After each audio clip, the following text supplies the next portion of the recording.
we're going to mix it up a little bit today. What are we going to do? Tell our listeners that are going to think, what? What is happening? Well, I thought today that because I know, Zoe, in your role in clinical governance, head of clinical governance, that you have been looking at the NDIS and the reforms and looking around the preparation and the mandatory training, etc. So it might be nice for you and Liz, who's leading the development of the content, to really bring us up to speed in regard to what is happening in the space and with the changes that have been happening or are happening and about to happen around the registration requirements, practice standards, looking around movement there, and being able to see from the code of conduct, and the Know My Rights has given us a space within there, but it's interesting to understand how does this complement the overarching preparation and development of our health workforce.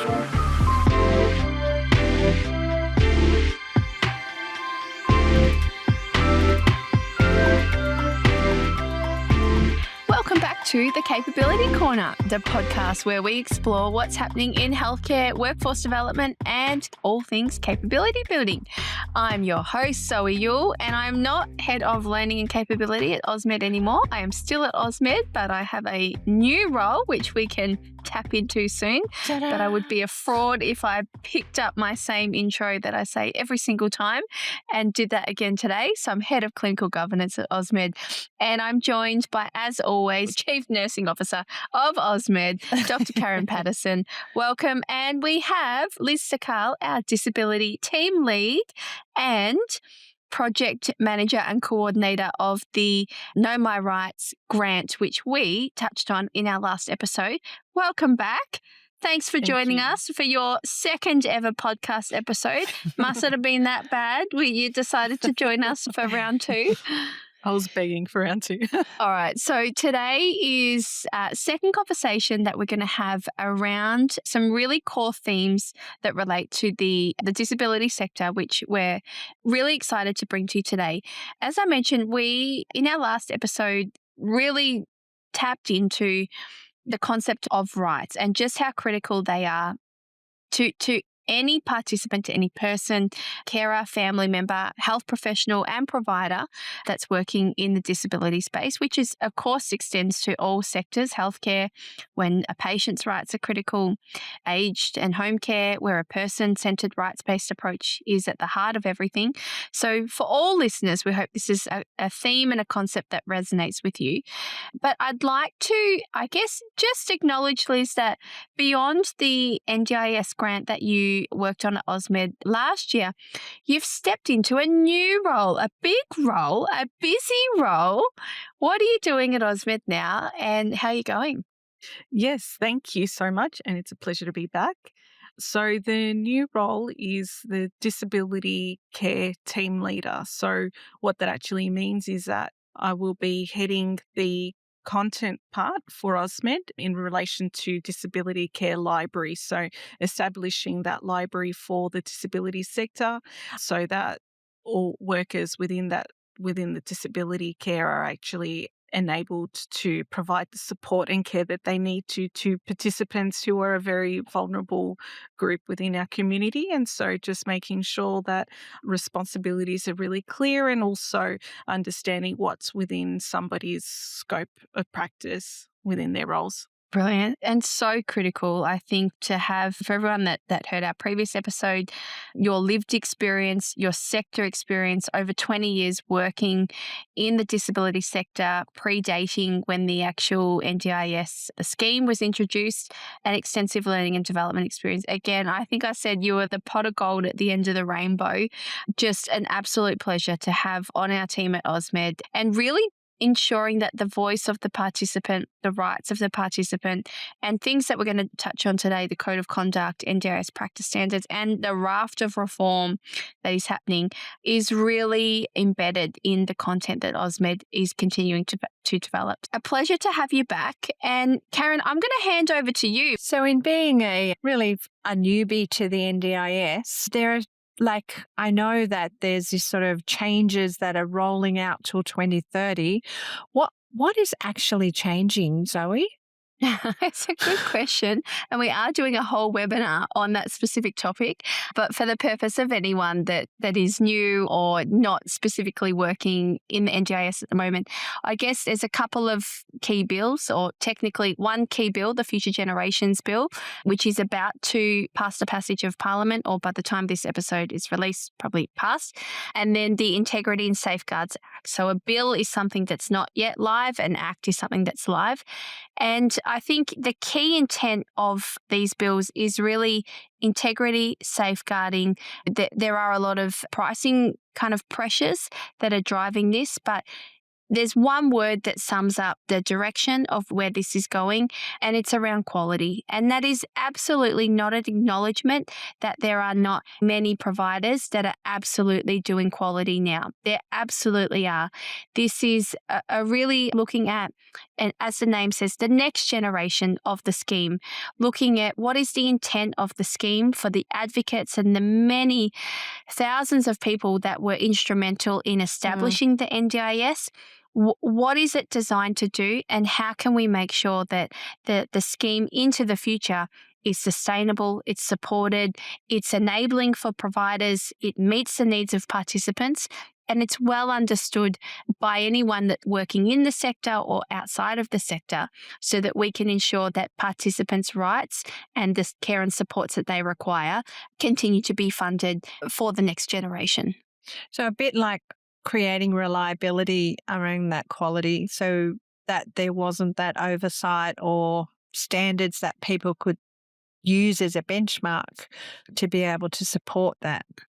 Yeah, look, I think there are benchmarks, there are standards, this is a maturing of the regulation, I think. For many providers, they're already doing wonderful things. This is an extension. This is an acknowledgement that is the standard that we're trying to all reach for.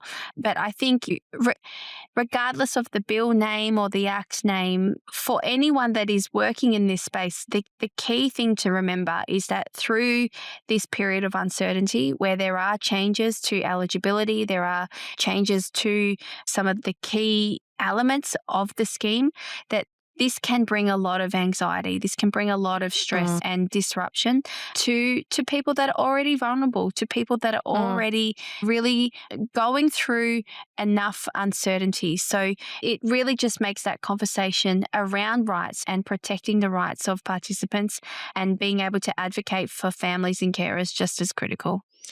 So with change not being for change's sake, and it is about reform, is about improvement, Liz, what would you say would be the impact that from these, we talk about the changes, but what is it? What are we aiming for? What's the impact we're looking at?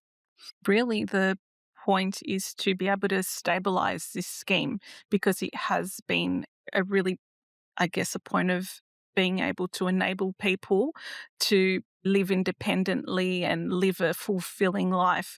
So the point is to be able to continue that scheme and those opportunities for people who have lifelong disabilities. And that's essentially what it is, being able to still support and also include and welcome people into the community, and so that they can have the confidence to navigate and be able to make decisions and being able to advocate for themselves as well with their rights, and understand what supports are going to help them long term, so that they're able to continue living a fulfilling life, which is possibly something they didn't have access to previously or wouldn't have access to if it wasn't for this scheme as well. You've said around the requirements around the code of conduct to lift that support that's provided for the participants and the lived experience. What would we see from the workforce or from the provider's perspective, and how would they be thinking about preparing their workforce to be able to work in this context? Yeah, I guess speaking about Know My Rights and that previous project as well, that was built directly on the Code of Conduct and also the NDIS practice standards. I guess the first thing mentioning that is because they're not separate things. Essentially, Know My Rights is something that we've made the Code of Conduct learnable through the Know My Rights platform. And so every module does map back to those real obligations that providers and workers have and that they hold. And so some of the, I guess in relation to code of conduct, it's giving an opportunity as well to, for example, sole traders that might not have had the opportunities to really delve into the code of conduct as much as people who are working for a registered organisation. And that just because they don't have the learning and development governance there or direction from learning and development always. And so they're relying on information to be able to obtain that information on their own. And really, this is why Know My Rights makes it a little bit more accessible and easy for them to actually obtain that type of information. What is expected and what they are needing to understand is basically fundamental responsibilities, I guess, understand what is expected of person-centered care and support, what that actually means, and allowing people to have access to their rights in a really clear manner as well. So that's probably something that is also being built within the disability care library at the moment. And when we're talking about sort of changing needs, I guess the good thing is when it comes to the code of conduct or the standards, the practice standards within NDIS, they're not trying to change what those responsibilities are or what the needs are. What they're trying to do is make it clearer. So that's a really great thing because Ausmed's already been thinking about that from the Know My Rights project. Yeah. So Zoe, from your deep dive into the NDIS and the reforms, what would having a strong foundation in the code look like? Yeah, look, I think it's fundamental. The code is not a code. It's not one single document. I think it's really important to understand that the 8 key elements of the code are the foundation. And if we do the basics well, then the flow-on effects from there are huge. What it means is that if you're a provider, and as Liz said, this applies to all providers, unregistered, registered, sole traders, regardless of your formal requirements, we really do recommend to look at going beyond just the general worker orientation module on the code of conduct, because the elements that the code covers, they're what everyone needs to do in their practice. Now, granted, that's to varying degrees, but what that investment could look like is that essentially you're able to have a more capable workforce. You're investing in the knowledge and the skills of a workforce, and that is an investment in fewer complaints, reduced incidents, reduced unnecessary hospitalizations, avoiding preventable harm as a result of doing the basics well. And I think that was a key outcome from the Royal Commission into Aged Care, wasn't it? So really, and underpins that move to a rights-based, person-centred philosophy and approach that underpins all the reforms. So I think from my perspective in looking across acute aged care and disability, I think aged care has made some amazing steps forward in regard to looking around what does a capable workforce look like and making some really fundamental changes. And I think what NDIS is bringing to the table, that code of conduct back up and surfacing it in regard to what are the expectations of everyone and how do we hold ourselves to account around those. And when we think about, okay, Know My Rights is based on the Code of Conduct. The Code of Conduct is actually based on the Human Rights Charter. These are really fundamental rights that it's trying to support. So it's not really trying to create a new set of rules.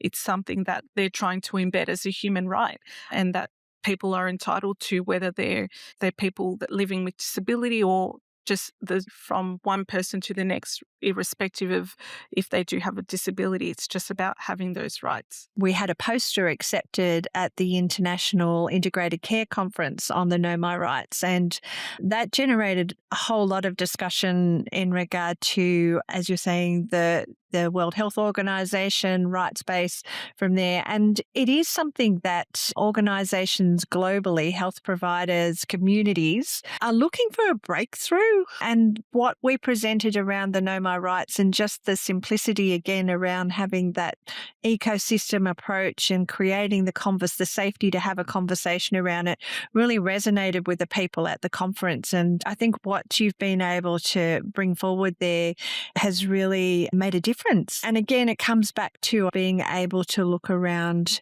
what is, as you said, the code of conduct is about putting in place those core elements. But then when we come into preparing or training from a workforce perspective, there seems to be some misconceptions about what's mandatory and what isn't mandatory from there. And that can be really challenging for people, particularly as you said, they don't have a learning, they're just trying to make sense of it themselves. So what are some of the things that have come to you, Liz, that are being commonly misunderstood?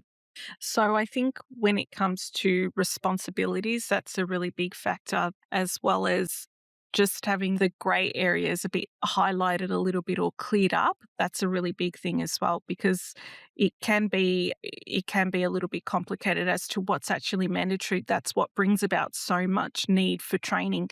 People are just trying to protect themselves and ensure that they've got all of the training, so they would rather provide too much training than not enough, which creates a lot of barriers and challenges that I'm sure we'll get into.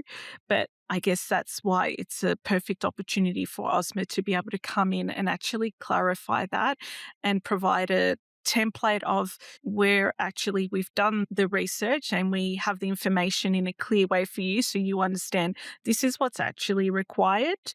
And then, of course, there's always going to be extra information for people to understand, but the basics are covered and people can be really confident when they're actually going through the content that Ausmed is now developing. Yeah. And so this is a nice space that covers your head of learning and now your head of clinical governance, which is about, can you just give me a module just to cover code of conduct, please? Just help me. Well, what's your thoughts about that? Yeah, look, I think on the question of what's mandatory, I would love to just give a really short 2-sentence answer, which I know for the purpose of the podcast is critical. It's complex. Hopefully, with some of the changes that we're expecting to see, it will get simpler. But there are a lot of factors that help determine what is mandatory. It's really important that we are able to unpack that, because as Liz said, right now there's overtraining probably occurring because of that confusion and fear. Look, let's just cover our bases. But if we do that, it's obviously costly, and there's a lot of cost pressures on providers in the sector at the moment. Very thin margins and only tightening. But also, the more that a learner gets from a training perspective, particularly if that training's disengaging, we're just overloading them. It's just creating, training load fatigue, and we just get the click. Furthermore, it leaves very little wiggle room for the genuine needs that emerge, the changing needs of a participant. When their plan changes, we need to have some capacity in our system to actually be able to respond to that change. Now, training isn't the silver bullet. It's not always the answer. We can't fix every problem with training. But when someone's needs change, we need to be able to have flexibility in that system to do it. The long answer is it's complex, but breaking it down in a layered approach, I think, is helpful. Something that I'm trying to make simpler for people is really explain that if you think about your mandatory training, and this is for your annual or your rolling training or induction, in 3 layers. First layer, you've got your universal requirements, and that is the code of conduct. We do need, obviously, that mandatory worker module, quality, safety, and you. If you're a registered provider, I'd encourage you to think beyond just that one mandatory training module and to really look holistically at the elements of the code of conduct and know that by thinking about assigning other modules relevant to the elements of the code, you're covering more bases, that purposeful coverage. You've also got your general work health and safety, so your bullying, harassment, maybe a fire safety, manual handling, infection prevention and control. They're your sort of general work health and safety mandatory training modules. The next layer that's triggered is from your registration requirements. So that applies to registered providers. And from there, it really depends on what type of audit pathway you're going down, whether it's a verification because you're delivering lower complexity supports or a certification for higher complexity support. And from there, once that we have determined what those modules are, then we can really tap into that specific participant-driven training requirements that come from their specific needs. So thinking about it in that layered approach, I think is helpful at unpacking some of that confusion, and I'll get better at really saying that more succinctly. But I hope some of our listeners are starting to feel a little bit more comfortable in terms of getting their heads around it, because the complexity is huge, but there's some real merit in unpacking it and doing it well. Yeah, so no, I can only imagine with being even like a new language, everything's new and different.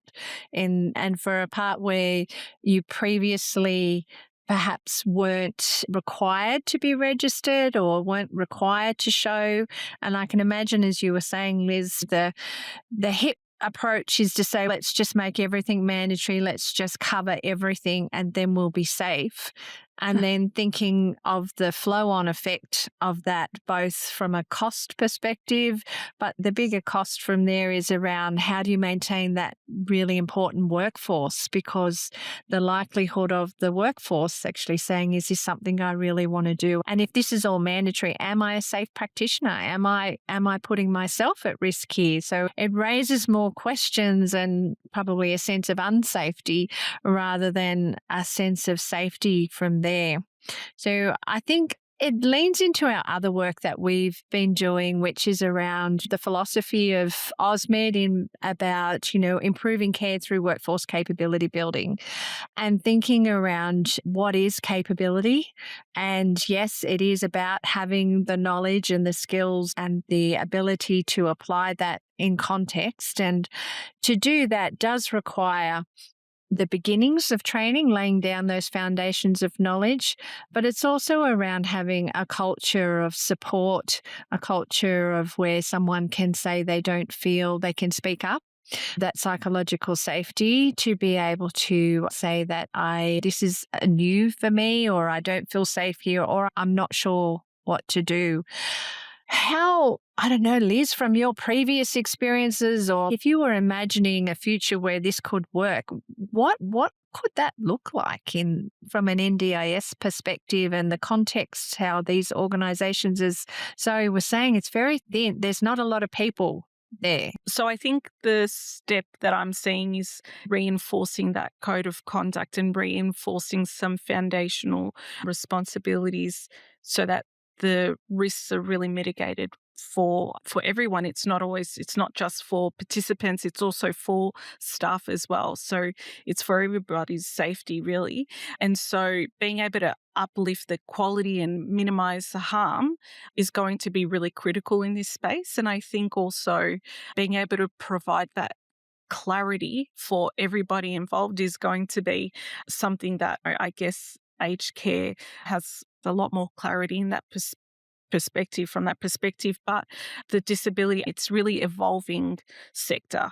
And I guess the changes, because people aren't quite uncomfortable with the changes, but being able to foresee greater risks for people, I think that's why now we're seeing new regulations coming in, new reforms, which is quite necessary to make sure that this is a scheme that's it's a sustainable scheme essentially, because the difference that it's made for most people is really significant. We spoke about previously how I guess the culture and how people were treated within disability space was very different to what it is now.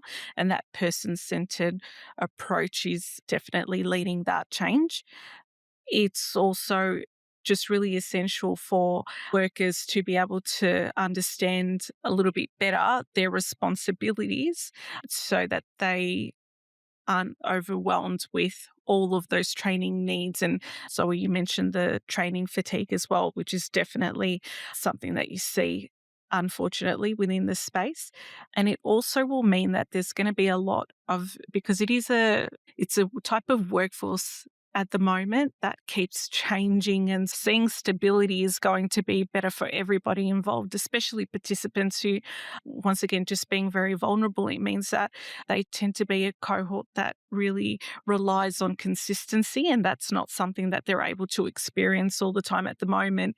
And a lot of these factors, especially training, is something that actually affects this type of the changing environment within this space.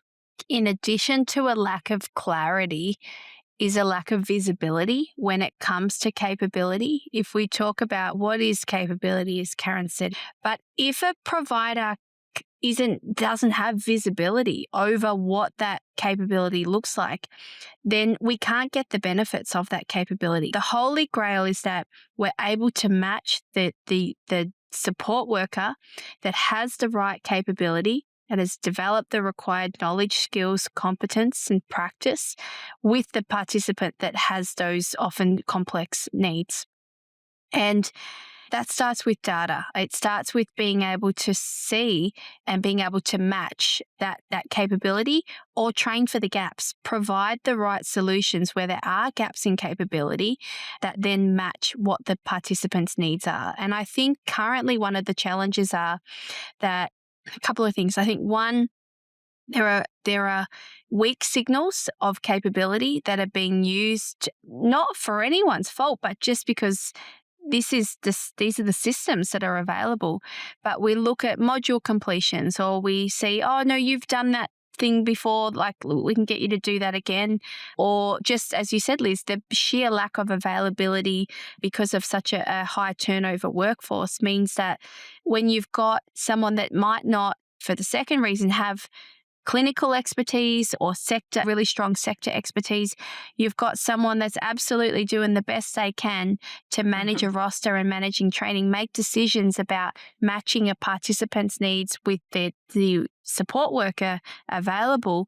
We're getting a mismatch. And I think the issue that comes from there are the things that we've talked about around that inconsistent support, that participant not having their needs met, and potential breaches of rights as evidenced by feedback, complaints, incidents, etc. So I think also the fact that their needs change. Yeah. So imagine you've got a workforce that, okay, they're trained adequately, and that's fantastic. Great, all set, we're done. Exactly. And then it changes, like requirements change. And so being able to support those changing training needs as well is another factor that comes into play. Yeah, I totally agree. And I think I understand the reluctance to invest in building that capability when there may be a lack of trust that this person is actually going to stick with me.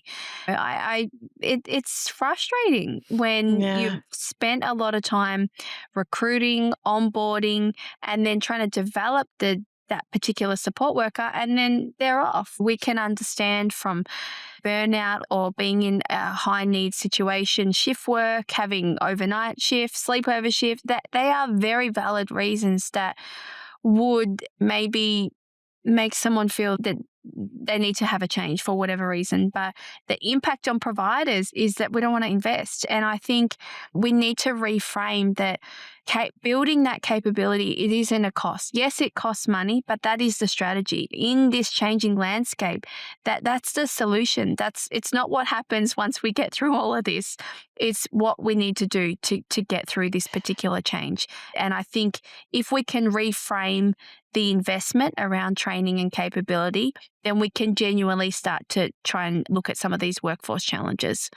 So, Liz, it's a bit like what we talked about from your evaluation about the Know My Rights. So if you start with the outcome in mind and think about what are the inputs we need to have to be able to get there, and how do we measure that over time, that incremental, and knowing the dynamic context that they're working in. It's less about the action and the doing and the training and the parts from there, and being able to actually think about what's the outcome. And that's, I think, having the participants' voice in that outcome as well, because we could be training people for something that will never get used or is not relevant in that context from there.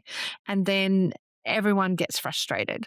Oh, the only thing I wanted to add is also even the changing needs of the actual participant, because those requirements change as well. Yeah. So therefore, even if providers are willing to train this stuff, but they have to keep in mind that the requirements of participants can also be changing, and that will lead to different training needs for the workers supporting them. Yeah, absolutely. And that targeted responsive training, that's gold. That's not just what the participant needs. It's not just what the provider needs. But if anyone has done learning on the particular issue, pain point, area of interest that they're actually working on right now, it's not training, it's joy. There's a passion in it that it gets ignited. And I think when we've been in learning cultures where we've just slammed people with training and modules and e-learning. Like, we make e-learning, and I'm saying, I get it. We do try and obviously do it differently, and I think I'm obviously biased, but I'm proud and I love the training that we make. But it's not just about that. It is do the basics, do the mandatory training. It's, as Michelle says, you got to put your undies on each day. We do need to do that mandatory training, but let's reserve the capacity and the flex in the system to be able to do that education, that development piece in that timely manner when a participant's needs change, because that's where confidence comes from. When you've just been shown or done something specific to the particular task or aspect of your job that you're just about to do, that maybe a few days before you were feeling really stressed and thinking, how am I going to do that? And now someone's actually shown you this is how you do it. You think, that wasn't training. That wasn't laborious to sit through. That was something that gives me confidence. And I think if we can really enable through that system perspective to make it easy for that to happen, then we can create those positive learning cultures that genuinely build capability rather than just tick the compliance box and make everyone sick to death with their And I think, Zoe, you were saying do. before about the importance of data and the visibility of what we're doing and the impact it has. And I think that's one of the biggest steps, I think, from here is in having that feedback mechanisms. As you said, you can have the knowledge, it's the application of that knowledge in context. And I think the work within the NDIS in regard to looking around rights space, getting feedback from the participant and being able to use, that's a really valued source of data that gets along in regard to obviously the person's improvements in their clinical outcomes, but it's about their experience and having that feedback, and obviously from the workforce perspective. So I think being able to mature our thinking about how we engage the participant as the coordinator of their health and their life, because their health is their life from there, and providing feedback will actually help the whole ecosystem of health to be starting to think around what is the impact of what we do every day and how do we know that it's making a difference. So Zoe, I'm going to pass back to you for the closing thoughts and next steps, because I actually have no idea. Wrap it up. Oh, you've done a brilliant job, Karen. Oh, thank you. I think anytime you want to take over host duties, go for it. And Liz, anytime you want to flex that podcast muscle, you've been a wonderful guest on the past 2 episodes. I'm very mindful that you have a big role right now expanding considerably our disability care library. So I thank you greatly for the time that you've given us today away from your team. Hopefully a refreshing break from the storyboarding, the reviews, the reviewing of modules. But thank you so much for your time. It's been a pleasure. Thank you. I actually have a very important module we're about to publish today. Oh. We've had, a lot of requests for it. Looking forward to being able to come on. Don't leave us hanging. Don't leave us hanging. Go on. Boundaries? Drum roll.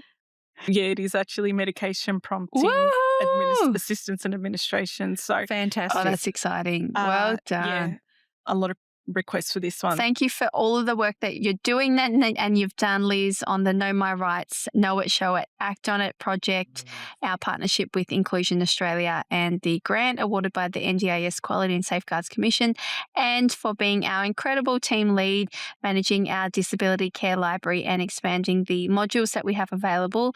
Karen, as always, such a pleasure and great hosting. I was in the hot seat, although I'm in Melbourne in the middle of winter and I've got my jacket on. And you've got and I'm not actually hot. I'm freezing, but I enjoyed the opportunity to be on the other side of the fence. Thank you for listening. What I'd encourage anyone that is working in the disability space to look out for is a webinar series that we are about to launch in the next few days. Keep your eye open for that. We're looking at building quality and aligning with some of the changes that are happening. So we look forward to sharing those webinars with you. I'll be hosting that. We will be having you, Liz, which is exciting. Karen will absolutely look out. I may or may not have sent some calendar invites to you just yet, but Karen will be joining us and we look forward to continuing the conversation.